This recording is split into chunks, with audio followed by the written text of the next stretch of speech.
What's up, guys? In this tutorial, I will show you how to fix the problem when WhatsApp images are not showing up in your device's gallery. This should be quite an easy tutorial. For more information, click on the first link in the description below. Sometimes, you might notice that the images you receive on WhatsApp aren't appearing in your phone's gallery. This could be due to different reasons, but the good news is it's usually an easy fix. First things first, your phone's gallery app needs permission to access WhatsApp media. Go into your Settings app and scroll down until you find the Privacy and Security section. Here, you'll want to tap on Photos. Select WhatsApp from the list of apps and ensure it has full access to your phone's gallery. Once this access is granted, your WhatsApp images should start showing up in your gallery.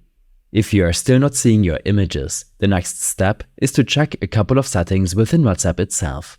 Open WhatsApp and head to the settings, which you'll find in the bottom right corner. Go to the Chat section and look for the Save to Camera Roll option. Make sure it's switched on. Another setting to check is the Media Auto Download option, especially if you're often on mobile data.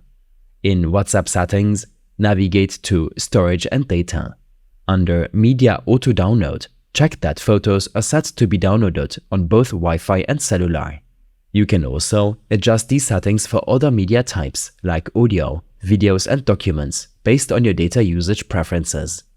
Perhaps you don't want every single image from WhatsApp to fill up your gallery.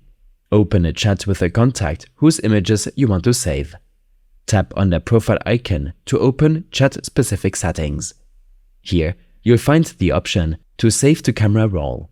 Set this to Always for this specific contact. This way, only images and other media from this person will show up in your gallery. You can repeat these steps for any other contact as needed. These steps and more information will be available in my extensive guide linked in the description below. I hope this helped you out. Leave a comment if you have any questions and see you in the next one.